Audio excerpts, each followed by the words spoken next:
Eh bien, bonsoir à tous. J'espère que vous allez bien. J'espère que la journée s'est bien passée dans les ateliers. Nous revoilà donc pour la dernière et ultime conférence de ce salon. Et j'ai évidemment l'immense honneur d'accueillir le professeur Jean-Frédéric Colombel en direct de New York. Donc pour l'instant, la connexion marche super bien, donc on est ravis. Professeur Jean-Frédéric Colombel, je crois qu'on vous présente plus en fait, hein. Il y a quelques années, il y a combien de temps maintenant 10 ans. 10 ans, 10 ans déjà que vous êtes parti de Lille. Vous étiez chef de service en gastroentérologie au CHU de Lille et vous êtes parti pour une aventure incroyable, travailler en tant que gastroentérologue au Mount Sinai. Alors en plus, le Mount Sinai Hospital, c'est quand même là où le docteur Crohn a décrit la maladie de Crohn quand même. Donc c'est quand même un endroit assez mythique, on va dire, dans le cadre des Mickey. Et donc voilà, 10 ans que vous êtes parti à New York, mais ça ne vous empêche pas bien sûr d'avoir des relations avec vos collègues français, bien évidemment. Et donc vous allez nous parler des recherches que vous faites autour en fait du Covid-19 et Mickey, du registre que vous avez mis en place et que vous dirigez. Et donc je vous laisse la parole ce soir. Merci beaucoup de votre présentation. Merci beaucoup, Chantal. Donc, bonsoir à tous. J'espère que vous allez bien, que vous avez profité de la réouverture des magasins. Si j'ai bien compris, c'était aujourd'hui en France. Voilà, donc je vais vous présenter un petit peu les données que l'on a accumulées durant ces mois. Et puis, on pourra discuter des questions, parce qu'il y a encore pas mal de questions qui se posent. Notamment sur les vaccins, on pourra aborder ça sur la fin. Alors en fait, on a été très vite confronté au problème de la Covid-19 à New York, puisque comme vous le savez, on a été quasiment les premiers frappés. On a été très surpris aussi parce que c'était une maladie nouvelle, ce qui fait que dans les premiers temps, on ne savait pas du tout comment s'occuper des malades, comment se protéger nous-mêmes. Donc il y a eu une anxiété terrible. Il y a eu énormément de décès, notamment dans certains coins de New York, sur Brooklyn, dans le Queens, etc. Bon, parce que les gens ne savaient pas du tout comment ça se transmettait. Maintenant, la situation s'est bien améliorée sur New York, qui est en fait un des endroits des États-Unis où le taux d'infection est le moindre. Pour le moment, il est de l'ordre de 3%, parce qu'il est très contrôlé, notamment par le gouverneur qui, en fait, implante des mesures restrictives très strictes dès que le taux dépasse 3%. Voilà. Alors, qu'est-ce qu'on a appris donc durant tous ces mois? Alors juste, bon, ça je suis sûr que vous le connaissez, mais pour bien fixer les choses, de quoi parle-t-on? Donc, ça c'est les définitions officielles du CDC, dont vous avez sûrement entendu parler, en fait, qui est l'organisme qui s'occupe de toutes les maladies infectieuses émergentes aux États-Unis, notamment avec le docteur Fauci, que vous connaissez sûrement. Il est apparu plusieurs fois sur les médias américains. C'est vraiment un type extraordinaire. Donc, Covid-19, c'est une nouvelle maladie, en fait, qui est causée par un nouveau coronavirus qui n'avait jamais été observé auparavant chez l'homme. D'autres coronavirus étaient connus, mais celui-là, c'est un nouveau. Donc, ce qu'on appelle Covid-19, c'est la maladie qui est lié au virus qui s'appelle SARS-CoV-2 pour Severe Acute Respiratory Syndrome Coronavirus 2. Donc, ça, c'est le virus. Alors, je m'excuse de cette diapositive qui est en anglais. C'est juste pour bien vous expliquer que dans cette maladie, il y a différentes phases. Et il y a la phase d'entrée du virus, donc c'est la phase de contamination, donc la phase initiale, où vous êtes en contact avec quelqu'un qui est infecté. Puis, il y a la phase de dissémination du virus. Ensuite, il y a une phase en fait, de réaction du système immunitaire avec une inflammation multisystémique.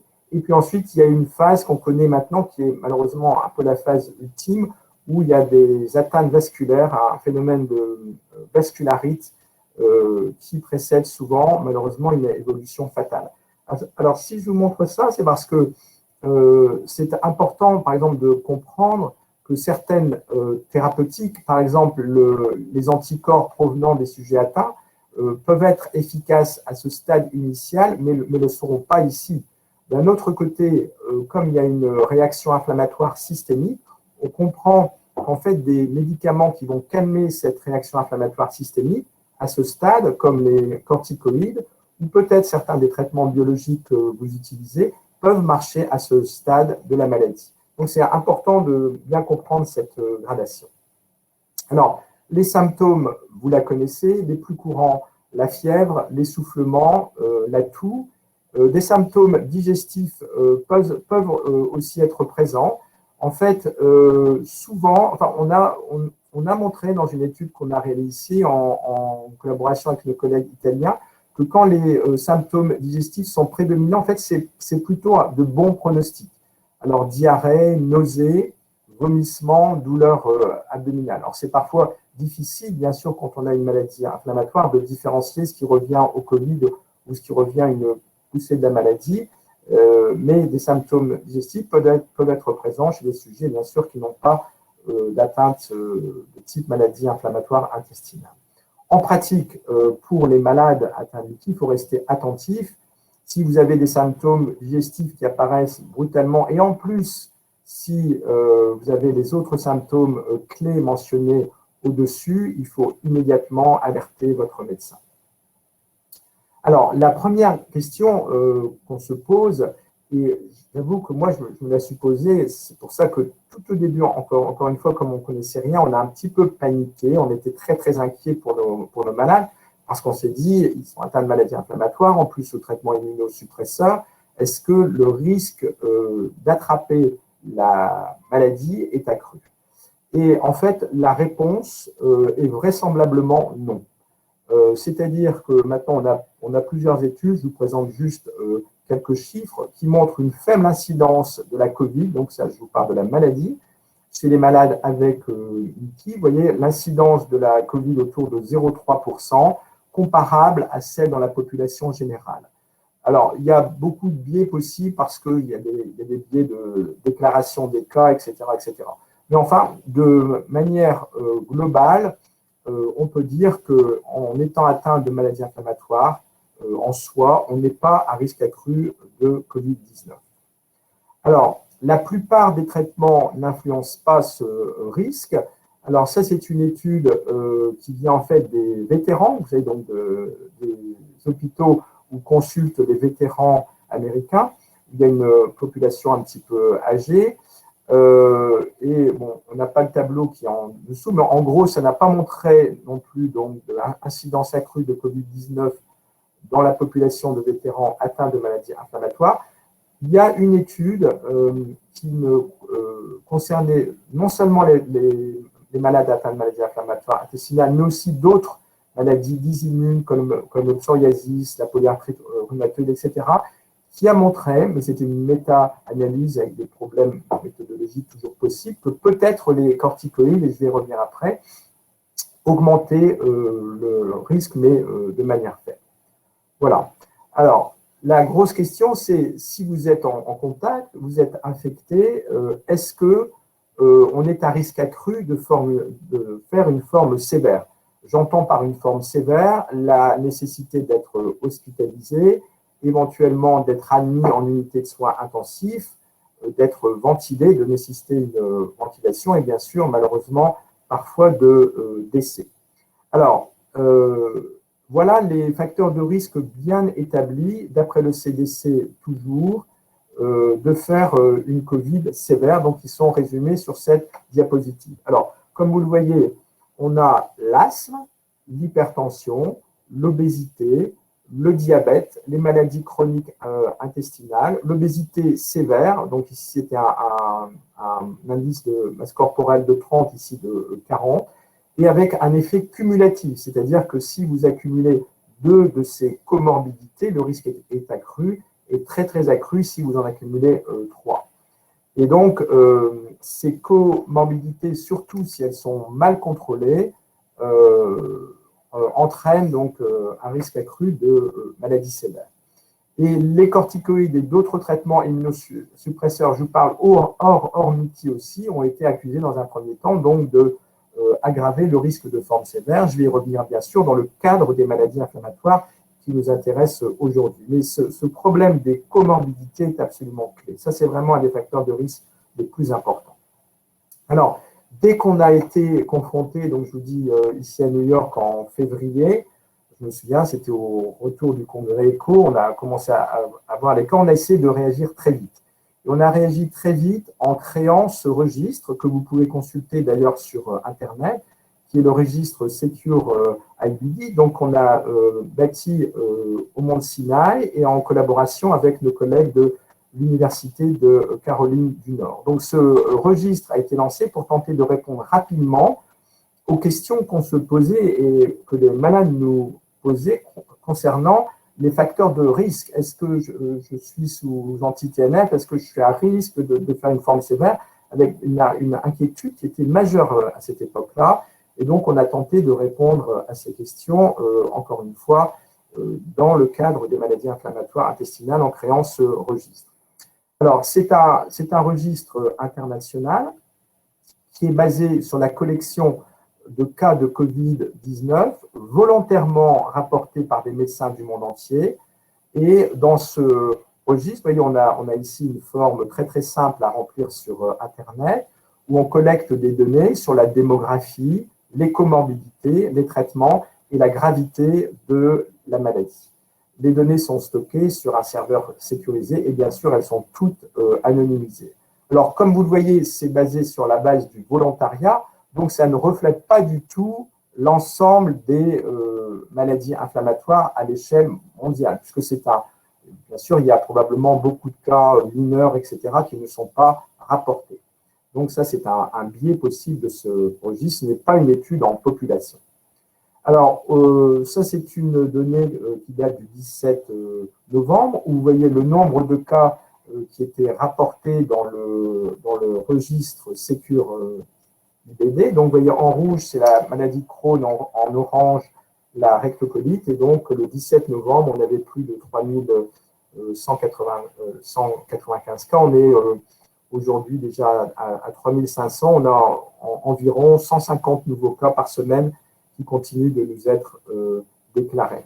Alors, ce qui est intéressant, c'est que c'est la seule étude mondiale, c'est-à-dire qu'on a la participation de 62 pays différents et c'est intéressant de comparer en fait les données venant de différents pays, même encore une fois si ce ne sont pas des données exhaustives, mais c'est vraiment un registre, c'est le seul registre international.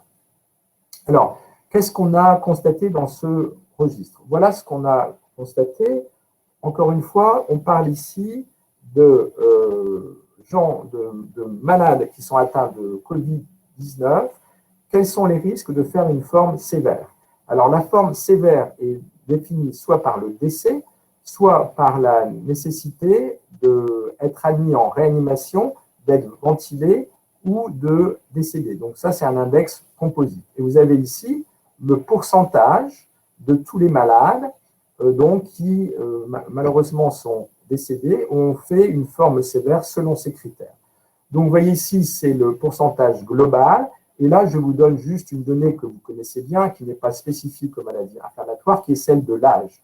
On voit très bien que plus l'âge augmente, par exemple, si on se concentre sur les décès ici, le nombre de décès en dessous de 50 ans est quasiment nul et augmente ensuite progressivement dès l'âge de 60 ans pour atteindre 23%, donc chez les malades au-dessus de 80 ans. Et on a la même progression si on s'intéresse à l'ensemble des formes sévères, incluant les séjours en réanimation et la nécessité d'une ventilation artificielle.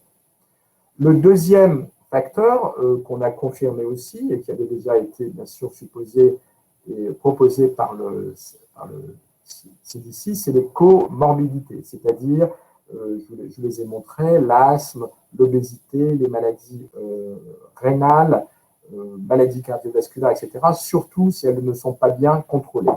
Et là, on voit donc, encore une fois, le risque de décès et le risque de forme grave comportant ces décès quand on a zéro comorbidité, 1, 2 ou 3, et vous voyez, il y a un risque cumulatif. Donc, en analyse multivariée, c'est-à-dire qu'on prend en compte des facteurs potentiellement confondants, quand il y avait plus de 2 comorbidités, c'était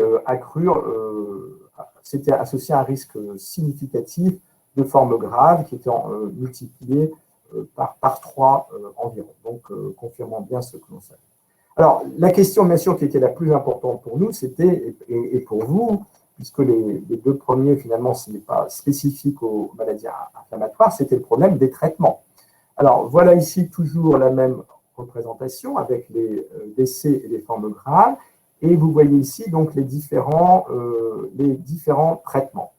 Alors, ce qu'il y a, c'est qu'on n'a pas de groupe comparateur vraiment, c'est-à-dire qu'on a très peu de malades et qui ne sont pas très finalement exploitables, qui ne sont pas sans traitement. Donc, c'est difficile de comparer un groupe qui n'a pas de traitement. Donc là, je vous montre des pourcentages absolus, donc de formes graves, chez des malades sous différents traitements. Et les 2 choses qui nous ont frappé d'emblée et qui ont été largement confirmées par la suite, je vais vous en reparler, c'est que, vraiment, l'effet délétère qui a été noté, ce sont les corticoïdes, et ça c'est confirmé, c'est-à-dire que les corticoïdes accroissent considérablement le risque de faire une forme sévère.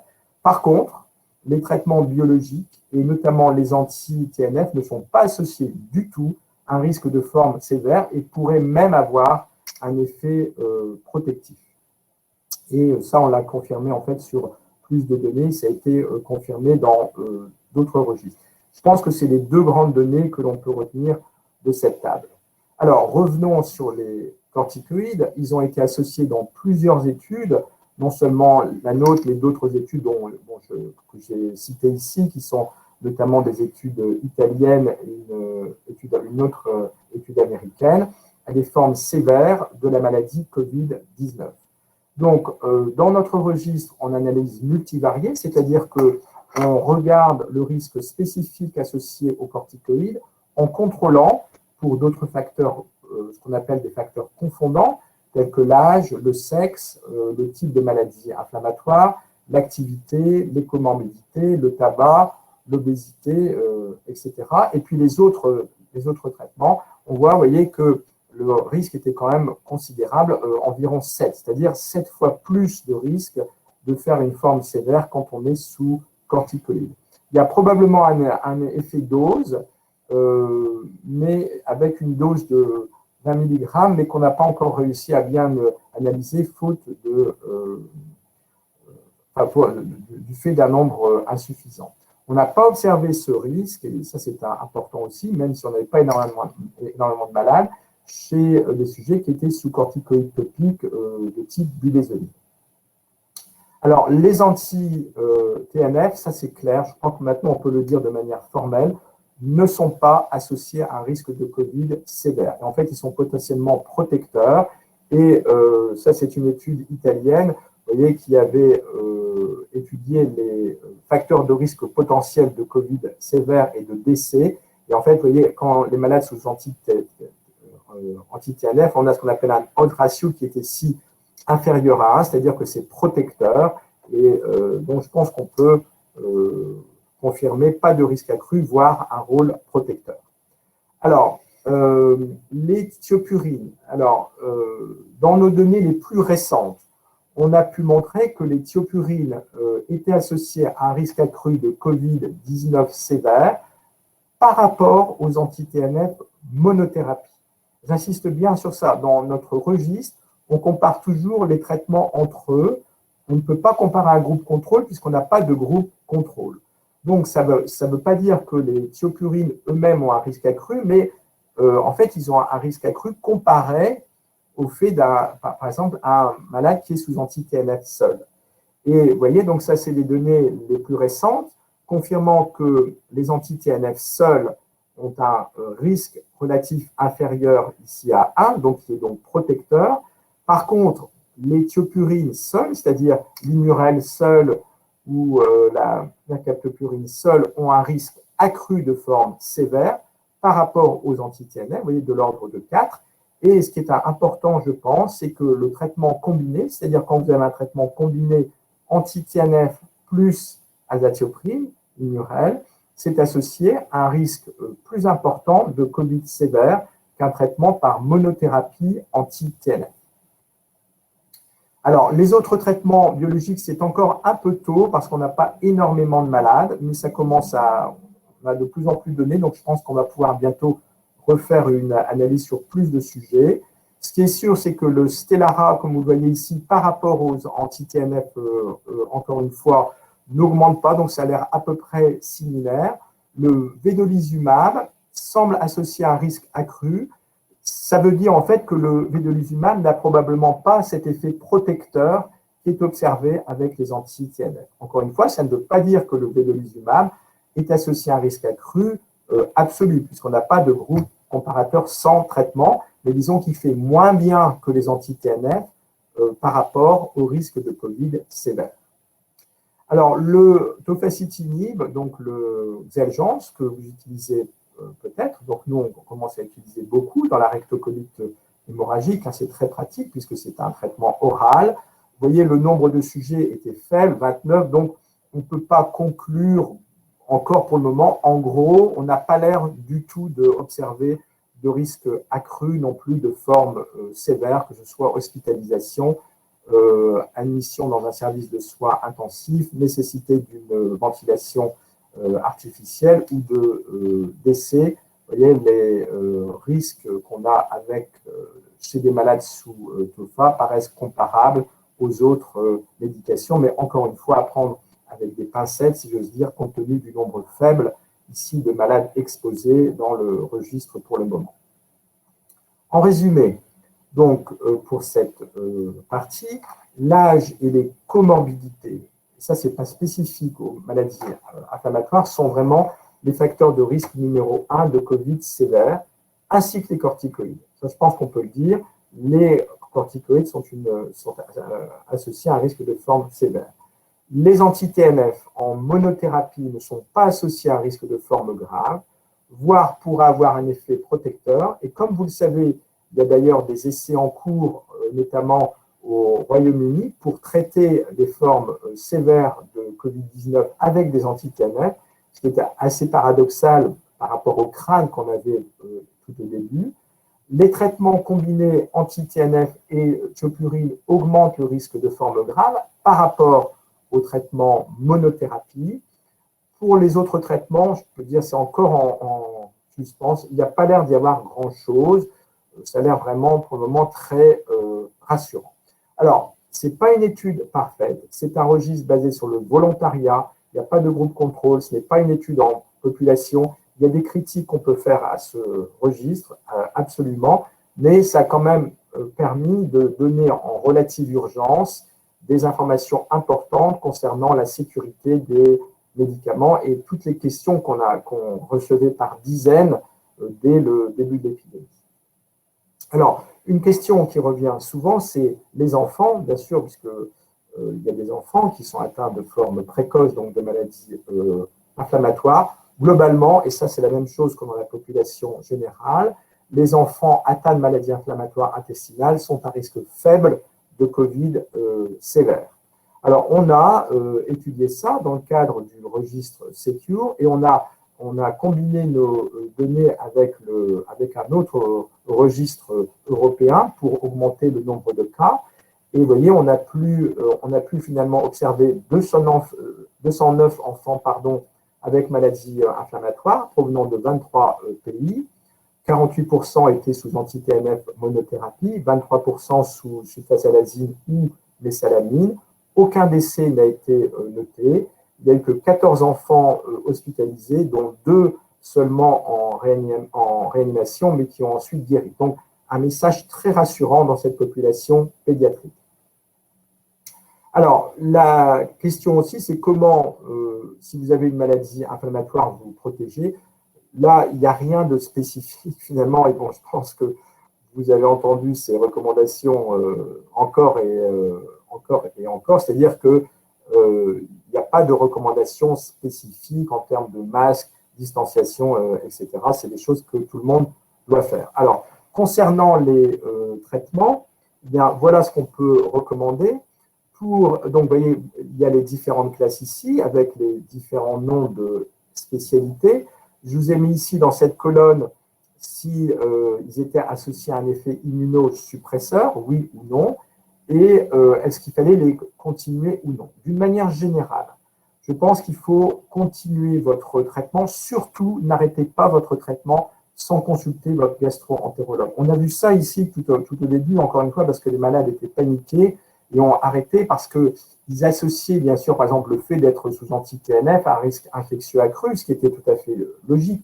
Et on a vu malheureusement des malades avoir des poussées, voire nécessiter des opérations, etc., parce qu'ils avaient arrêté leur traitement. Donc, il ne faut pas arrêter le traitement sans consultation avec votre gastro-entérologue. Il y a plusieurs traitements qu'on peut continuer sans aucun problème, les salicylés, les biologiques d'une manière générale, et je vous ai parlé des anti-TNF, donc ici, c'est les inhibiteurs de JAK, et surtout pour le moment le seul qui est disponible, c'est-à-dire le tofacitinib, et les antibiotiques. Alors, pour les stéroïdes, je vous ai dit que c'était associé à un risque accru, mais encore une fois, si vous êtes sous corticoïdes de manière transitoire, en cours de décroissance, etc., c'est à discuter. C'est-à-dire que le médecin, votre gastro-entérologue, va essayer de vous arrêter, donc vous sevrez de ces corticoïdes le plus tôt possible. Je pense que c'est une bonne mesure. Pour les immunomodulateurs, c'est à discuter cas par cas, parce qu'il faut bien se dire que si on arrête un traitement qui est efficace, il y a un risque de rechute. Donc, si vous êtes sous azatioprine seul, je pense qu'on ne peut pas faire de recommandation pour le moment d'arrêter, parce que, encore une fois, le risque de rechute est important. La seule chose quand même qu'on peut dire, on peut proposer, c'est chez des malades qui sont sous un traitement combiné anti-TNF et immunosuppresseur, puisque c'est là où le plus souvent on a la combinaison. Personnellement, mais ça c'est un avis personnel, j'essaie d'arrêter le traitement combiné sous surveillance des concentrations d'infliximab dans le sang ou des autres anti-TNF, parce qu'en fait, c'est l'impact majeur des thiopurines, c'est de maintenir ces taux anti-TNF suffisants dans le sang, et en fait, on peut y arriver grâce à un contrôle des concentrations. Et par exemple, si les concentrations diminuent quand on arrête les immunosuppresseurs, on peut par exemple raccourcir l'intervalle entre deux perfusions, augmenter les doses. Donc personnellement, encore une fois, ça c'est un avis personnel, j'essaie pour ma part d'arrêter, surtout quand le traitement combiné est là depuis plusieurs mois, donc ces traitements combinés pour préférer un traitement biologique monothérapie. Encore une fois, c'est surtout dans le cas des anti-TNF. Alors, en cas de Covid-19, là, ça devient, il faut vraiment vous rapprocher de votre gastro-entérologue. Là, j'ai mis une petite note, encouragez-le à signaler votre cas dans le registre, c'est très, très facile à faire. Et puis, il y a des recommandations. Bon, ça, c'est un petit peu spécialisé. Vous voyez, ça dépend si c'est une forme légère, une forme modérée et une forme sévère. Bon, je rentre pas dans les détails. Par exemple, vous voyez ici, si vous avez une forme légère, essayez de diminuer les corticoïdes, continuer les autres traitements, arrêter les thiopurines et retarder les traitements biologiques de probablement 15 jours. Ça, c'est des recommandations qui sont des recommandations internationales. Et puis ici, en cas de forme sévère aussi. Mais ces manipulations des traitements sont très spécialisées quand on a une maladie. Donc, encore une fois, c'est votre gastro-entérologue qui devra prendre la décision. Je vous encourage vraiment à ne pas faire de manipulation thérapeutique seule, parce qu'il y a des incertitudes et encore une fois, les manipulations thérapeutiques peuvent aboutir à des poussées et dont finalement l'impact peut être bien plus élevé que la continuité du traitement. Alors, grosse question, bien sûr. Est-ce que donc les vaccins arrivent? Est-ce que le vaccin sera efficace pour moi? Y a-t-il un risque? Franchement, au jour d'aujourd'hui, je suis incapable de vous répondre. Pourquoi? Parce que dans les essais, ce qu'on appelle de phase 3, dont vous avez entendu parler, notamment les 2 essais avec les vaccins américains, le vaccin Pfizer et le vaccin Moderna, et l'autre essai avec le vaccin anglais, donc de AstraZeneca. Bien sûr, ces essais ont été faits dans des populations contrôle, c'est-à-dire qu'ils n'avaient pas de comorbidité. Donc, on n'a pas d'exemple, on ne sait pas ce qui va se passer. Il n'y a aucune donnée qui permette de suggérer que le vaccin sera moins efficace et qu'il sera plus risqué, mais c'est un sujet qui est en cours d'évaluation. Alors, il y a une question qui a déjà été examinée avec des résultats, je dois vous dire, qui sont controversés. Est-ce que, par exemple, si vous avez été contaminé, si vous avez fait du Covid-19, vous savez très bien que si vous vous faites tester, vous allez avoir des anticorps dans le sang. Et la question que ces chercheurs allemands, donc ça c'est une étude allemande, se sont posées, est-ce que les malades atteints de maladies inflammatoires, en fait, avaient moins d'anticorps ou des taux moins élevés, notamment s'ils étaient sous traitement immunosuppresseur? Et leur réponse ici était oui. Vous avez ici le groupe contrôle, le groupe des maladies dysimmunes, c'est-à-dire il y avait non seulement des maladies inflammatoires intestinales, mais des polyarthrites, psoriasis, etc. Vous voyez que la prévalence des anticorps était déjà diminuée et encore plus diminuée chez des malades qui étaient traités par des traitements biologiques immunosuppresseurs. Et donc, vous voyez, bon, ici, c'est une échelle qui permet de voir, ça c'est le groupe contrôle, et vous voyez qu'ici, ce groupe s'inscrit un petit peu en négatif. Ces données n'ont pas été confirmées, c'est une petite étude, vous voyez, par exemple, ici, il n'y a que 4 malades, ici 8, donc vraiment, c'est très difficile d'en tirer des conclusions. Alors, on a des données au Mont Sinaï dont on va avoir les résultats la semaine prochaine. Je ne sais pas si elles vont confirmer ça ou non, mais bon, c'est un domaine donc, qui est en progression. Alors, pour répondre à cette question, on a créé un autre registre international en collaboration avec nos collègues de Oxford. C'est ce qu'on appelle le registre ICARUS, donc ICAR. Vous voyez bon, pourquoi. En fait, c'est toujours ces acronymes. Donc, en fait, ce qu'on fait, c'est que pour le moment, on collecte du sang de malades qui ont été contaminés et donc qui ont des anticorps, et puis on les surveille longitudinalement, c'est-à-dire qu'on va voir si les taux diminuent au cours du temps et s'ils diminuent plus vite chez des malades qui sont sous anti-TNF, qui sont sous anti-intégrines, corticoïdes, etc., etc. Donc, c'est une étude très importante qui va réunir plus de 5000 malades, encore une fois, avec vous voyez, tous les centres ici. Donc, c'est une étude internationale importante. On n'a pas les résultats encore, bien sûr. Voilà. Alors, j'ai donc fini avec cet exposé. On va, bien sûr, je suis tout à fait prêt à répondre à vos questions, car je pense que vous devez en avoir. Si vous voulez plus d'informations, bien sûr, consultez le site de l'AFA. Vous pouvez aussi aller sur Internet voir les données les plus récentes du registre Secure, qui sont en fait actualisées tous les 15 jours. Donc, on montre vous pourrez voir le nombre de cas, les pays, les différents types de malades et les différents types de traitements. Et puis, je voudrais remercier donc toutes les aides qu'on a eues. Ça a été un énorme effort qu'on a monté très, très vite. Et on a été notamment aidé par ECHO, l'Organisation internationale sur les maladies inflammatoires, l'Association des malades américaines et le groupe MC, donc, qui est un groupe de philanthropie, sans compter bien sûr nos universités, et notamment le Mont Sinaï.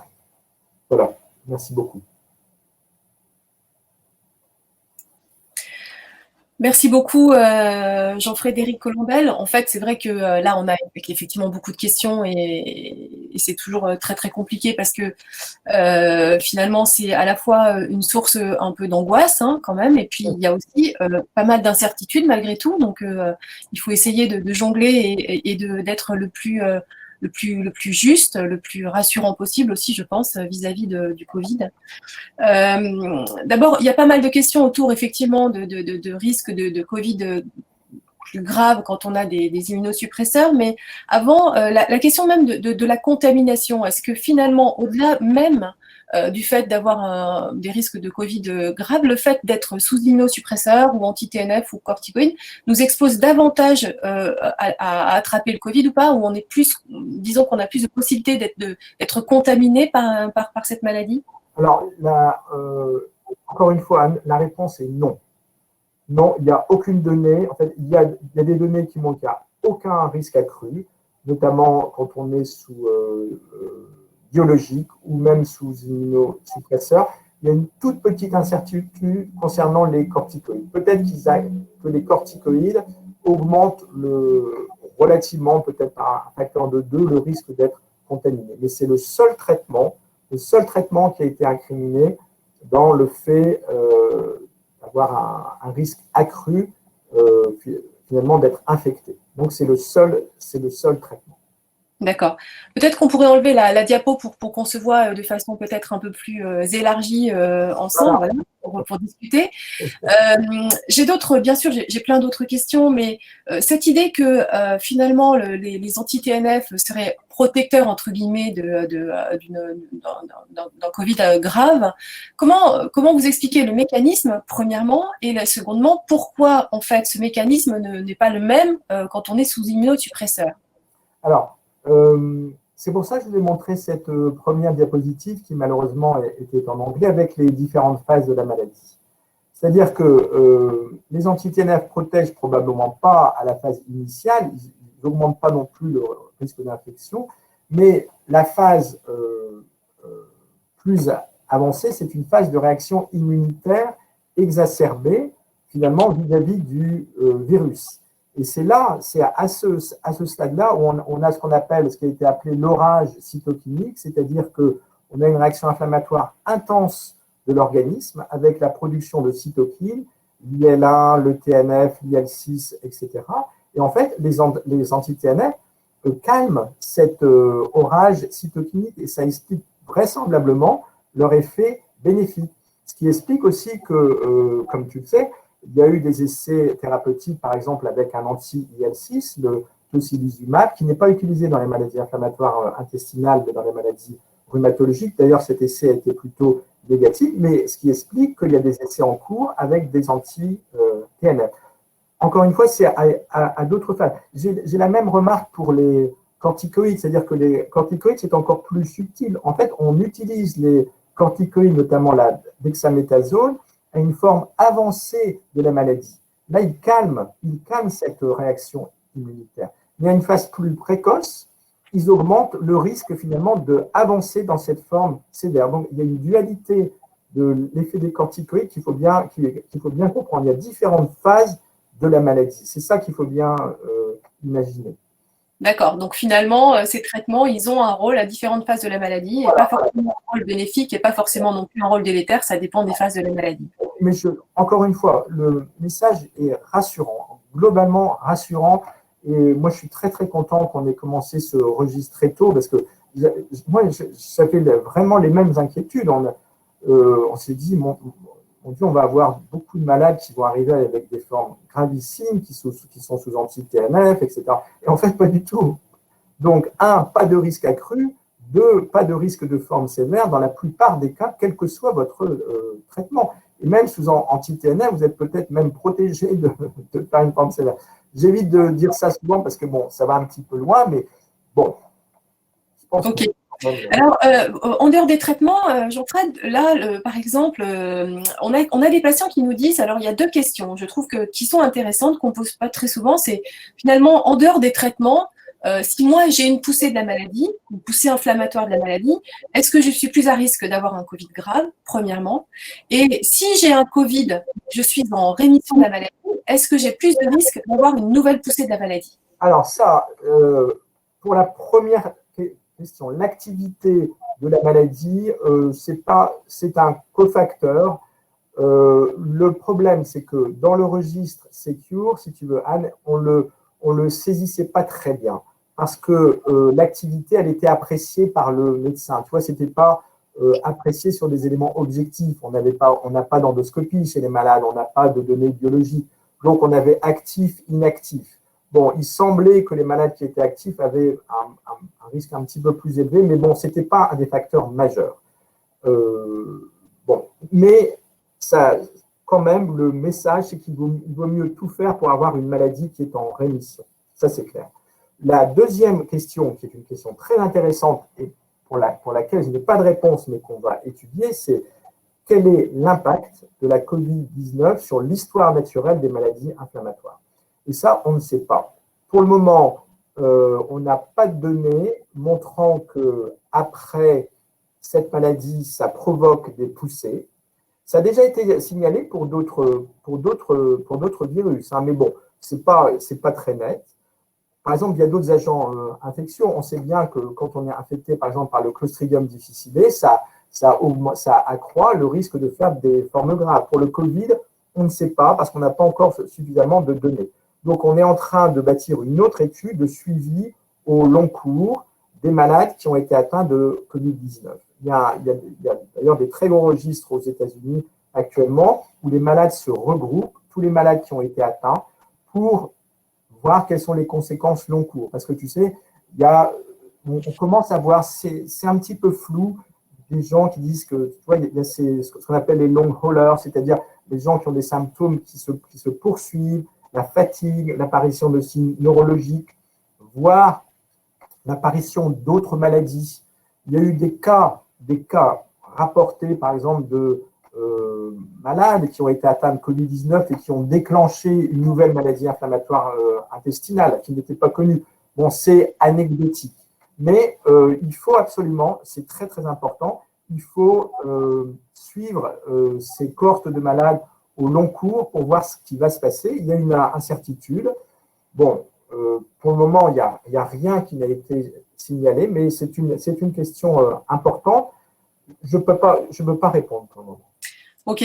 Alors, de toute façon, d'où l'idée d'essayer d'éviter au maximum d'attraper cette maladie, je crois, puisqu'effectivement, oui, il y a quand même des symptômes au long cours, etc. Alors, justement, en fait, quel conseil vous donneriez? Parce qu'il y a beaucoup de patients là qui nous disent, moi, j'ai des immunosuppresseurs, des anti-TNF, je suis soignant, par exemple, je suis sous immunosuppresseur, donc j'ai pas mal de patients qui peuvent être éventuellement atteints du Covid. Je vais travailler, je suis quand même en relation avec d'autres personnes qui potentiellement peuvent être atteint. C'est quoi les conseils finalement qu'on peut donner à ces patients? C'est-à-dire, à la fois vous êtes rassurant, et ça c'est très bien, mais du coup, est-ce qu'on peut maîtriser le fait d'éviter d'être contaminé quand même dans la vie de tous les jours? Oui, mais je pense que, encore une fois, d'après nos données, hein, bon, avec toutes les limites il y a les malades atteints de maladies inflammatoires qui sont bien contrôlés, qui sont équilibrés par un traitement dont les traitements que je vous ai cités ne sont pas à risque accru, ni d'attraper le Covid, ni de faire une forme sévère. Donc, ils doivent être considérés finalement comme des citoyens comme les autres. Et ça, vous préconisez les gestes barrières habituels? Absolument, absolument. Ça, je pense que vraiment, ça c'est très très important. On le voit, l'efficacité, notamment ici sur New York, on a été encore. J'étais vraiment marqué par ça, hein, parce que quand c'est survenu au mois de février et mars, encore une fois, on ne connaissait rien, on a été pris par surprise. Moi, j'ai quand même vu les tentes dans le Central Park où on mettait les malades, hein, les décès, enfin, c'était vraiment horrible. Et on ne voit plus ça. Et grâce à ici au moins, malheureusement, il y a des États américains, bon, pour des raisons vous connaissez, mais on ne voit plus ça juste par des mesures simples. Dans la rue, tout le monde porte un masque, la distanciation, et surtout, vraiment ne pas se réunir à l'intérieur en groupe. C'est là que se font les contaminations. Ça, c'est pas en touchant des choses qui ont été contaminées, etc. C'est minime, ça. La contamination, c'est quand vous êtes à l'intérieur surtout, en contact avec des porteurs asymptomatiques. Et notamment, bon, les jeunes, on l'a vu en France, c'est presque en fait un cas d'école, ce qui s'est passé autour des vacances, là, avec cette vague immense qui apparemment, et j'en suis très content, a l'air d'être de nouveau contrôlée grâce à l'application de mesures simples. Si tout le monde faisait ça, Donc, les gestes barrières, laver les mains, le masque, distanciation, éviter ces grandes réunions de groupe avec mélange aussi de générations. Franchement, on peut contrôler en attendant que ce vaccin arrive. Là, donc Alors, là, je vais y venir justement. vraiment, soyez prudents. On a un très grand espoir là-dedans quand même. Donc, ce serait encore un mois peut-être à tenir, 2 mois. Bon, si l'efficacité se confirme, parce que je prie pour ça.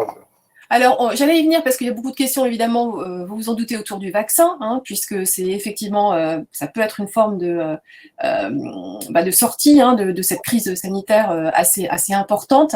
Alors, beaucoup de questions autour du vaccin et notamment de sa compatibilité avec la maladie et les traitements. On sait que sous immunosuppresseurs, sous anti-TNF, un certain nombre de vaccins vivants ne sont pas compatibles avec la maladie de Crohn ou la rétocolite hémorragique sous traitement. Donc, qu'est-ce qu'on sait aujourd'hui des vaccins, de leur mécanisme d'action et est-ce que c'est compatible avec la maladie de Crohn et la rétocolite hémorragique? Alors, j'avais juste, je ne sais pas si je peux partager mon écran. Si, vas-y.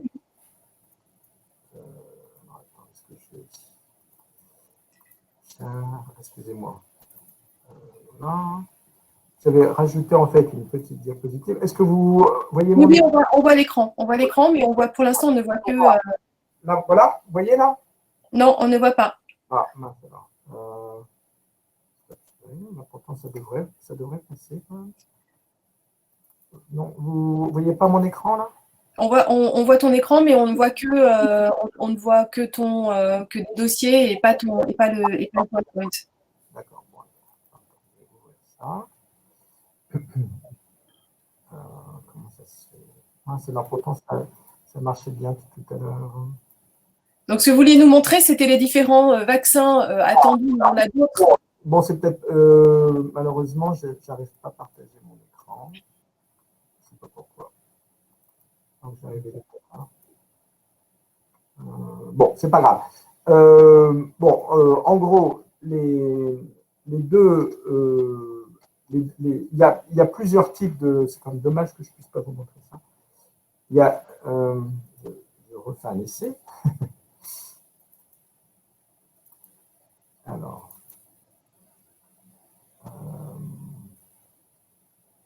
est-ce que c'est pas parce que vous. Je suis peut-être pas autorisé à partager mon écran. Si, normalement, tout à l'heure. Oui, mais je n'arrive pas. Je n'arrive pas. Bon, Ce que je propose, en fait. Voilà, en gros, les deux vaccins dont vous avez sûrement entendu parler, qui sont les vaccins américains, le vaccin Pfizer et le vaccin Moderna, c'est ce qu'on appelle, c'est une technologie toute nouvelle. D'ailleurs, c'est incroyable. Moi, je pense qu'il faut féliciter vraiment, et ça on le dit assez peu, parce que bon, souvent on dit, bon, je viens de laboratoire pharmaceutique, je veux dire, c'est incroyable ce qu'ils ont fait quand même. En 7 mois, ils ont réussi à élaborer un vaccin, alors que normalement, ça prend 7 ans. Quoi, hein. Bon, donc ça, il faut quand même le dire et faire ces essais. Bon.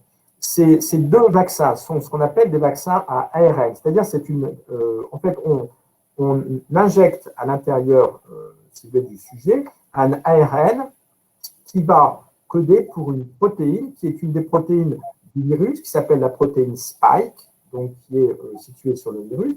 Et donc, l'organisme va réagir en formant des anticorps contre cette protéine Spike et aussi une immunité cellulaire. C'est-à-dire qu'il faut bien comprendre que la défense se fait non seulement par les anticorps, mais aussi parce que le système immunitaire cellulaire va être éduqué pour lutter contre ce virus. Alors, c'est une technologie nouvelle. Il n'y a aucune donnée qui permette de penser qu'être atteint de maladie inflammatoire, ça va diminuer cette réponse. Je ne pense pas non plus que le fait d'être sous immunosuppresseur, ça va diminuer cette réponse. Mais là, je n'ai pas de données. Alors, l'autre vaccin, le vaccin Astra, c'est un vaccin plus classique avec un adénovirus. Normalement, par rapport à ce qui a été déjà observé dans d'autres maladies, avec ce type de vaccin, il n'y a pas de raison non plus que les malades atteints de maladies inflammatoires répondent moins bien et qu'il y a un risque avec les traitements immunosuppresseurs. Là, je vous parle avec vraiment beaucoup de précaution parce que j'ai pas de données. On n'a pas de données, par exemple, de ces vaccins à RNA qui vont être les premiers qu'on va avoir sur des patients atteints de maladies inflammatoires. Alors, comme vous le savez, il y a des problèmes logistiques importants. Le vaccin Pfizer doit être stocké à moins 70, le vaccin Moderna à moins 20, bon, ce qui peut causer des problèmes. Le vaccin Pfizer nécessite 2 injections, mais ça va évoluer. Je suis sûr que d'ici quelques mois, on aura un vaccin avec une seule injection, etc. Donc, ça va. Du coup, ce que vous préconisez, par exemple, comme conseil pour les malades de Mickey, ce ne serait pas forcément de se faire vacciner tout de suite. Alors, ça, c'est une autre question importante. Quelle va être la priorisation? Elle ne sera peut-être pas la même en France qu'aux États-Unis. Nous, je peux vous dire, ça va être délibéré. Oui, c'est vraiment. Le CDC se réunit mardi prochain pour donner une liste des gens qui vont être prioritaires. A priori, de ce que l'on sait, les gens prioritaires, s'ils acceptent, parce que même dans ces gens-là, il y a des gens qui sont encore inquiets, les gens qui sont prioritaires, ce seront tous les personnels de soins qui est au front, c'est-à-dire qui est en unité de soins infectieuses, prenant en charge les malades Covid, etc. De même que le personnel par exemple, en France, ce serait l'équivalent des EHPAD, et les malades aussi âgés. Donc ça, ce sera vraiment qui sont dans ces facilités. En deuxième groupe, il y aura probablement les médecins qui sont en contact, mais moins directement, comme moi, par exemple. Donc, ce sera le deuxième groupe. Et puis, les malades considérés comme un risque accru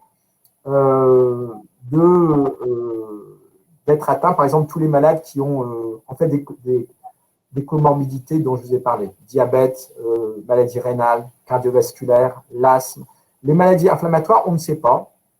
A priori, il n'y aurait pas de raison, puisque, comme je l'ai dit, on n'est pas à risque accru. Mais encore une fois, c'est un petit peu dommage. Ça aurait été dans une semaine, j'aurais pu vous répondre, parce qu'on va avoir la réponse du CDC, au moins pour les États-Unis. Peut-être que, et tu me l'as dit tout à l'heure, peut-être qu'en fait, en France, finalement, la priorité va être donnée à d'autres groupes. Je ne sais pas très bien, ça j'avoue. Mais en France, ça va être similaire. Et ce sont les soignants qui auront priorité les vaccins. Les personnes âgées et les personnes considérées comme fragiles. Reste à savoir si les malades de Mickey sont considérés comme fragiles selon le Haut Conseil de la santé publique. Oui, lorsqu'ils sont sous biothérapie, immunosuppresseurs ou corticoïdes. Alors après, on peut toujours discuter effectivement de ces problématiques. Mais pour l'instant, là aussi, il va y avoir un comité qui va se réunir pour savoir quel public prioritaire. Mais d'après ce que vous me dites, et je trouve ça quand même intéressant de dire qu'au fur et à mesure, le vaccin va peut-être aussi un peu s'améliorer. Ça va évoluer. Donc peut-être que dans un premier temps, on va regarder un petit peu ce qui se passe et peut-être pas forcément se vacciner dès sa sortie, mais ce qu'il faut préconiser, c'est de toute façon se faire vacciner. Oui, moi, bon, là, c'est une question. Moi, je peux vous dire, dès que le vaccin est disponible ici, moi, je vais me faire vacciner, ça, c'est clair. C'est clair. Bien sûr, il y a une incertitude. Je comprends les craintes des gens. Je comprends. En plus, avec ces vaccins nouveaux, mais si on veut sortir de cette crise, c'est le seul moyen. Parce que, bon, avoir ce qu'on appelle le herd immunité, c'est-à-dire l'immunité globale, bon, ça voudrait dire qu'il y ait 60% en gros des gens qui ont rencontré le Covid en France. On en est loin, on en est loin pour cent. On en est loin. Par exemple, aux États-Unis, 85% des gens n'ont jamais été exposés pour le moment. Donc, si on veut atteindre cette immunité de masse, bon, il va falloir attendre combien d'années, encore combien de mois, et avec combien de décès. Donc, je pense que c'est un choix à prendre, et pour moi, le choix est pris, ça c'est clair.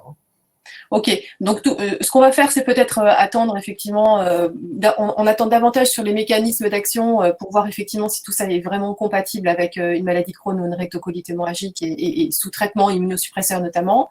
Mais donc effectivement, ce sont des choses et des enjeux, en tout cas pour nous à la FA, d'information très précises justement sur ces vaccins, de façon à ce que les malades puissent prendre leurs décisions quand même. Ce que je voudrais dire, Anne, c'est qu'il y a des gens qui ont peur parce que ils disent oh là là, ça a été fait très vite, il y a une précipitation, bon peut-être que c'est pas bien, etc.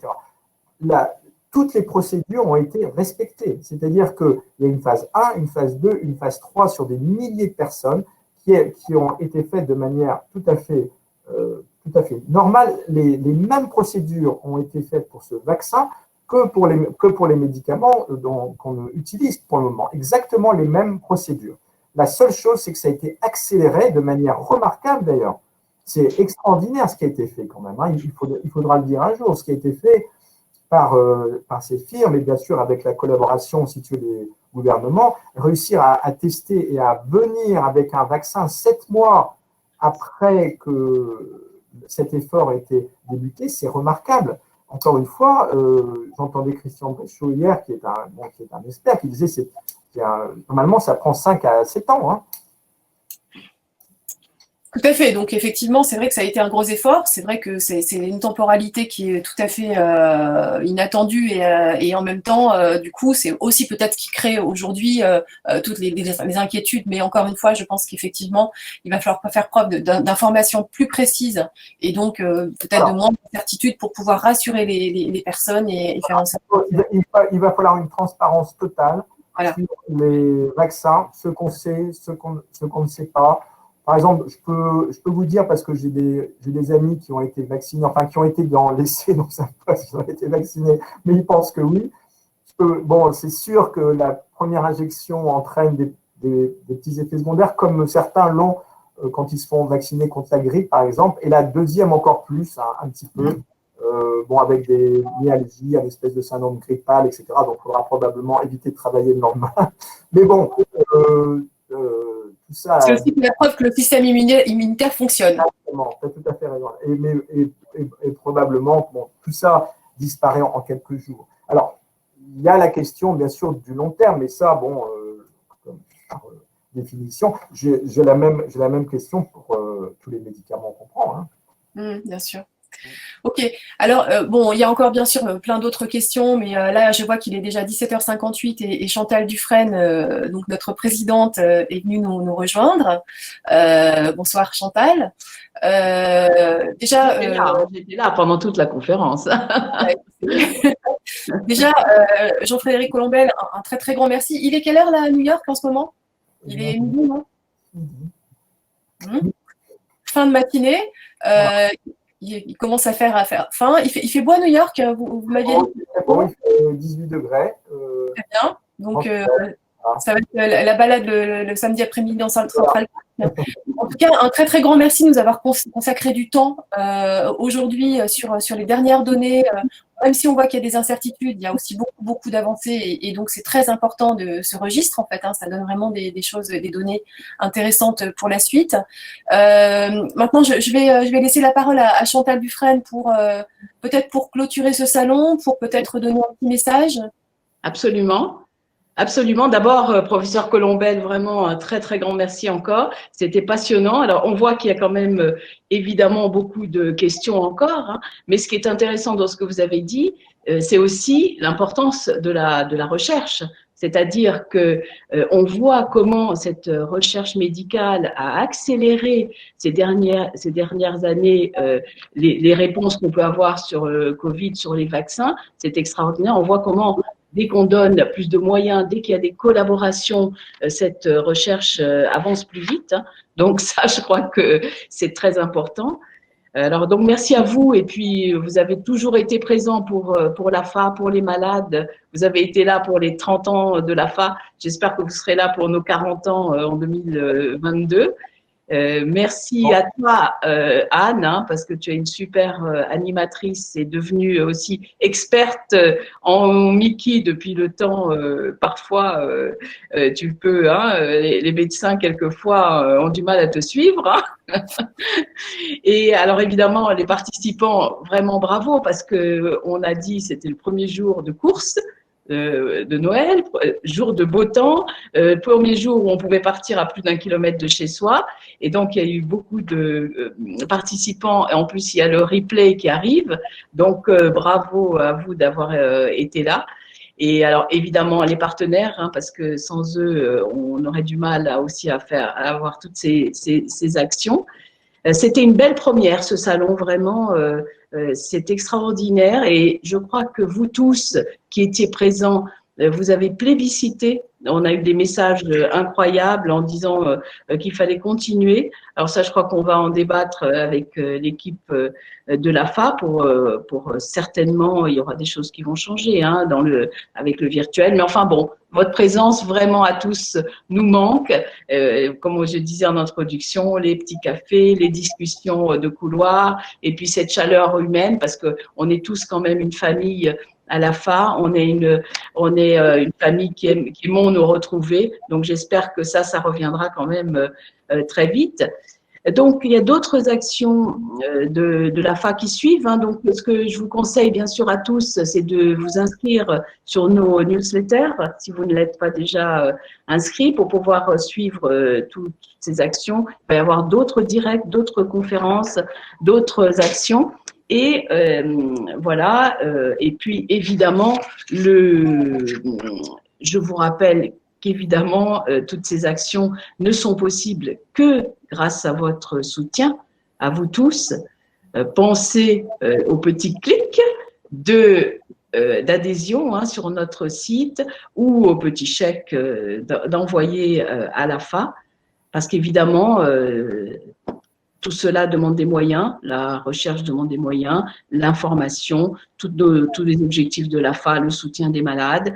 Et nous avons vraiment, vraiment besoin de vous. La crise est là pour tout le monde, mais il ne faut pas lâcher. Il ne faut pas lâcher. Nous sommes tous ensemble dans cette lutte contre les Mickey. Et puis, vous le savez, le combat, il est loin d'être fini. Donc, merci à vous tous. Bravo à l'équipe encore. Merci, professeur Colombel. Et puis, à tous, à très bientôt. Merci beaucoup. À bientôt.